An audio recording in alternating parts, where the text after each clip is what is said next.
ಯೇಸು ಕ್ರಿಸ್ತರ ನಾಮದಲ್ಲಿ ನಿಮ್ಮೆಲ್ಲರನ್ನು ವಂದಿಸುವಂತವನಾಗಿದ್ದೇನೆ. ಈ ಬೆಳಗಿನ ಜಾವದಲ್ಲಿ ವಾಕ್ಯ ಓದಿಕೊಳ್ಳೋಣ. ಮತ್ತಾಯನು ಬರೆದ ಸುವಾರ್ತೆ 7ನೇ ಅಧ್ಯಾಯ 10ನೇ ವಚನದಿಂದ 11 ವಚನದವರೆಗೂ. ಮೀನು ಕೇಳಿದರೆ ಹಾವನ್ನು ಕೊಡುವನೆ?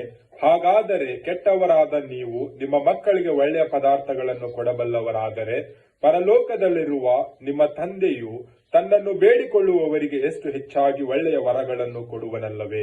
ಕರ್ತನಲ್ಲಿ ಪ್ರೀತಿಯುಳ್ಳ ದೇವಜನರೇ, ನಾವು ಕೆಟ್ಟವರಾಗಿದ್ದಾಗಲೂ ನಮ್ಮ ಮಕ್ಕಳು ಕೇಳಿದಂತವುಗಳನ್ನು ನಾವು ಉತ್ತಮವಾದದನ್ನೇ ಕೊಡಿಸುವಂತವರಾಗಿದ್ದೇವೆ.